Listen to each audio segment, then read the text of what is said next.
மாணவ செல்வங்கள் அனைவருக்கும் காலை வணக்கம். நம்ம தினம் ஒரு திருக்குறள் கேட்குறோம் இல்லையா? அந்த வகையில் இன்றைய திருக்குறள் செய் நன்றி அறிதல் என்ற அதிகாரத்துலேருந்து எடுத்திருக்கேன்.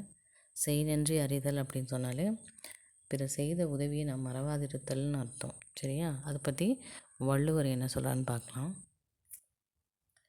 108வது குறள். நன்றி மறப்பது நன்றன்று நன்றல்லது, அன்றே மறப்பது நன்று. மறுபடியும் வாசிக்கிறேன். நன்றி மறப்பது நன்றன்று நன்றல்லது, அன்றே மறப்பது நன்று அப்படின்னு சொல்லலாம். இப்படி விளக்கம் அப்படின்னா என்னென்னா, ஒருவர் நமக்கு செய்த நன்மையை மறப்பது நல்லதில்லை. ஒருவர் நமக்கு ஒரு நல்ல செஞ்சான் அப்படின்னா அதை உடனே மறந்து விடக்கூடாது. புரியுதா?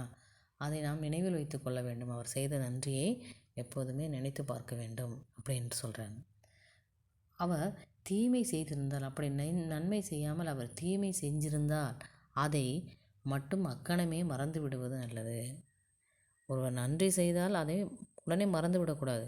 ஆனால் அவர் தீமை செய்தால் உடனே நம்ம மறந்து விடணும். அதுதான் நல்லது அப்படின்னு சொல்கிறார். அப்போது இது ஒரு நன்மை செய்தால் உடனே என்ன பண்ணணும்? நம்ம அதை நினைத்து பார்க்க வேண்டும். தீமை என்று எதாவது செய்தால் நம்ம உடனே அந்த கணமே மறந்து விட வேண்டும் என்ற கருத்தை வள்ளுவர் சொல்கிறார். புரியுதா? மீண்டும் ஒரு குறளுடன் சந்திப்போம். நன்றி.